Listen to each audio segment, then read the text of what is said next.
Now, what I've been curious about for a long time is our history. Whether the Darwin's theory about survival of the fittest is actually, in one way, incorrect, and that we have been perhaps created by extraterrestrials, and that our history is incorrect, and that the pyramids and mysteries are really pointing to this, and that this is the information coming forward. And I'm curious now what Bashar's perspective is on how was humanity created? Yes, he's talked about this. Now, it doesn't necessarily negate the concept of evolution because evolution can happen at any stage when anything is created. So, evolution can still be part of the idea, whether you want to call it survival of the fittest or not.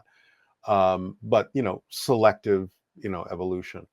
But yes, Bashar's told the story that many, many hundreds of thousands of years ago, there was an extraterrestrial group that came to this planet to do something in particular they needed for their planet to mine certain materials, and that it was a daunting task for them to be able to accomplish in the time they needed to accomplish it. And so they had a very advanced knowledge of genetics, and they looked around and saw that there was a naturally evolved hominid on the planet.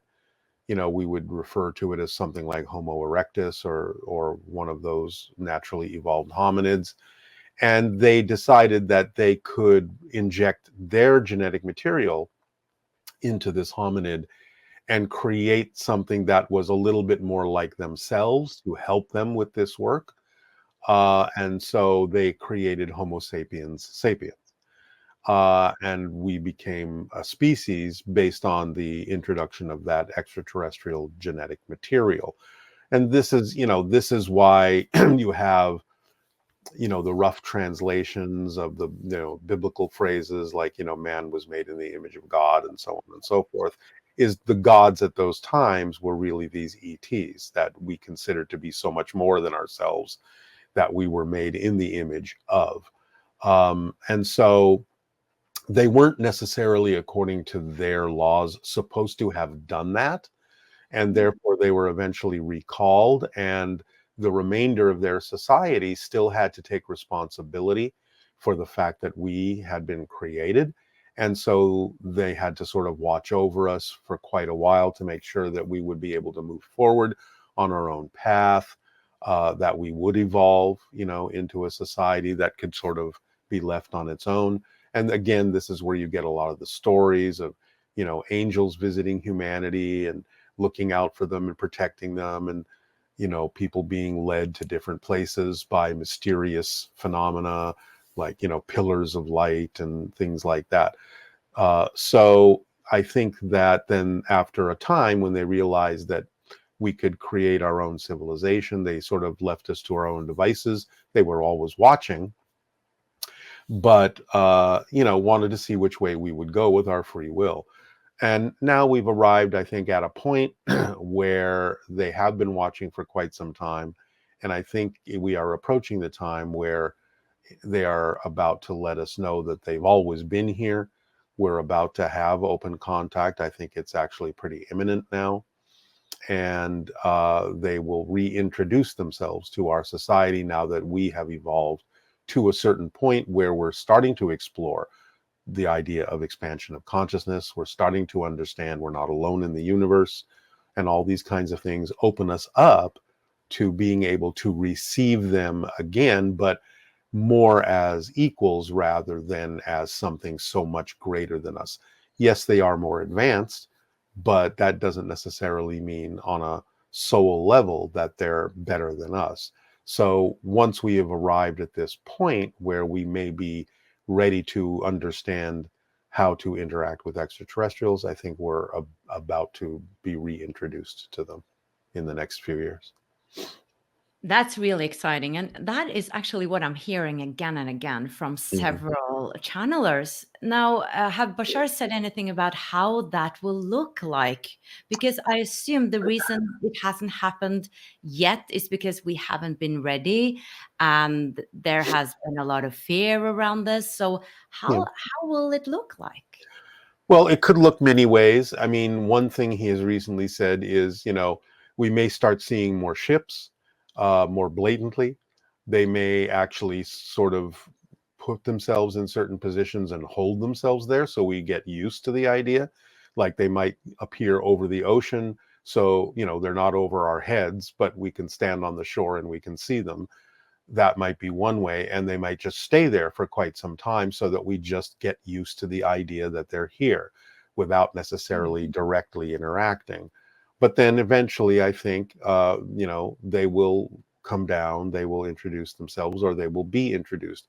Part of the thing I think that people are not really aware of is that on a certain small level, contact has already happened.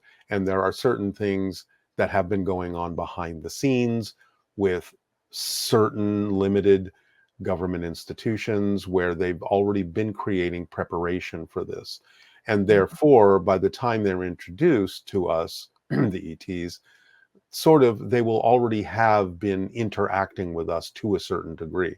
And so the agencies that can say, yes, they've been here, we've been working together on certain things, they're peaceful, they're benign, they're here for our benefit, will be able to explain that since they've been here already for quite some time, there's really nothing to be afraid of, and that they can, be introduced to society in a way that we can handle, probably in stages, probably steps at a time, to get us again used to the idea that these beings do exist. Now, when we talk about the idea of open contact, ironically, we're really only talking about something that's new to what you might call general Western society, because a lot of indigenous cultures, American Indians, and so on and so forth, have known for thousands of years that these beings have existed.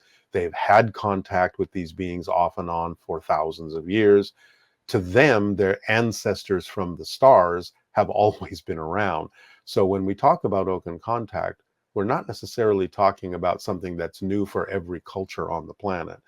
We're talking about something that's new for the Western cultures on the planet, because we haven't necessarily allowed ourselves to be aware completely in the same way these indigenous cultures have, that these beings have been around for quite some time. But one of the things that you talked about history at the beginning, one of the gifts that I've been told they will be giving us when we have open contact is holographic representations of our complete history going back thousands of years. So we will be able to fill in the gaps of what's missing and understand where we came from and therefore where we're going.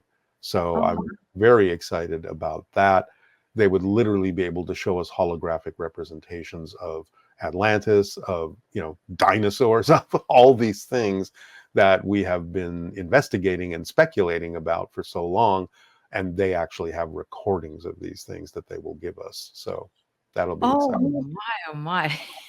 This is just getting more and more exciting. And Yeah. even in our lifetime, that's what you're saying, our lifetime. My understanding, and this comes not only from Bashar, but from a couple of other very well known and pretty strong psychics, is that we're going to have open contact and start being introduced to these beings within the next 5 years at the outside. It's Wow. imminent. It's imminent. We're right on the cusp. To watch the full video, click the link below, and I would love it if you would subscribe to my channel.